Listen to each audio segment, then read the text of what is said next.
আসসালামু আলাইকুম। আজকে আমি তৈরি করে দেখাবো চিকেন আলুর চপ। তো এখানে আমি চিকেনটা আদা রসুন লবণ দিয়ে সিদ্ধ করে একটা কাঁটা চামচ দিয়ে এভাবে টুকরো টুকরো করে ছিঁড়ে নিয়েছি। আর আলুটা আমি সিদ্ধ করে ম্যাশ করে নিয়েছি মিহি করে।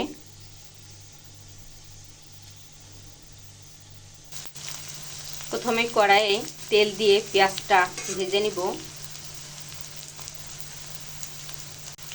আমি যেহেতু চপগুলো ফ্রোজেন করে রাখবো এই জন্য পেঁয়াজটা ভেজে নিব। পেঁয়াজটা একটু ভাজা হলে দিয়ে দিব কাঁচামরিচ কুচি। কাঁচামরিচটাও ভেজে নিব।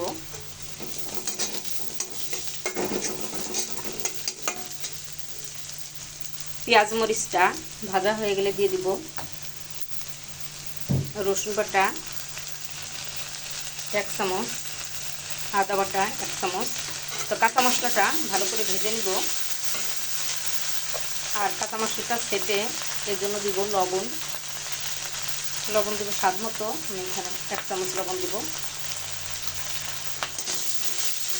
কাঁচা মশলাটা ভালো করে ভেজে নিব। এখন দিয়ে দিব ধনিয়ার গুঁড়া 1/2 চামচ,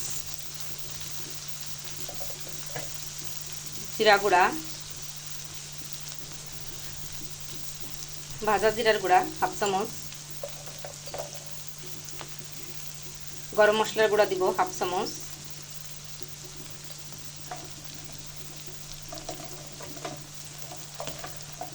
হলুদ দিব 1/2 চামচ। তো সব কিছু ভালো করে মিশিয়ে নেব।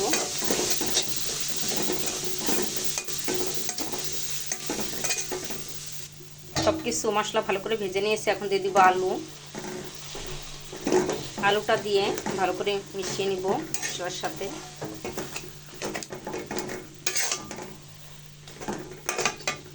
দিব ধনিয়া পাতা কুচি। তো সব কিছু দিয়ে এখন ভালো করে মিশিয়ে নিব। দিব চিলি ফ্লেক্স, শুকনো মরিচের গুঁড়ো। আপনারা চাইলে এখানে শুকনো মরিচটা ভেজে আমি গুঁড়ো করে নিয়েছি, দিব চিলি ফ্লেক্স। আর আপনারা চাইলে শুকনো মরিচের গুঁড়াও দিতে পারেন। তো আলু ভর্তার ভিতরে চপের ভিতরে শুকনো মরিচটা, ভাজা শুকনো মরিচটা গুঁড়ো করে দিলে ভালো লাগে খেতে। এখন সব কিছু দিয়ে ভালো করে মিশিয়ে নিব। তো আলুর চপগুলো বানানোর জন্য পুরোটা রেডি। এখন আলুর চপগুলো বানিয়ে দেখাবো।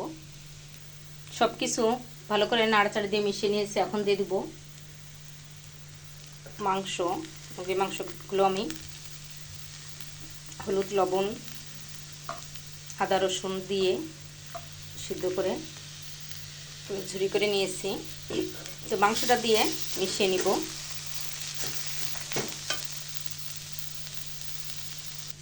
তো ভালো করে মিশিয়ে নিয়েছি মাংসের সাথে।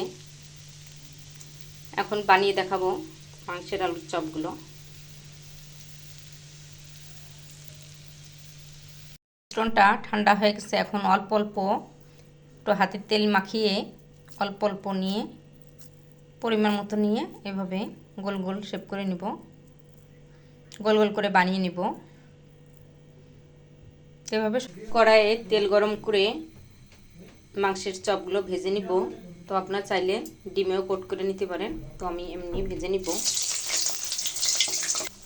মাংসের চপগুলো লাল করে ভেজে নিয়েছি, এখন তুলে নিব। তো এইভাবে সবগুলো চপ ভেজে নিব। তো তৈরি হয়ে গেল আমার মাংসের চপ। তো বাসায় আপনারা ট্রাই করবেন আর কেমন হলো কমেন্টস করে জানাবেন।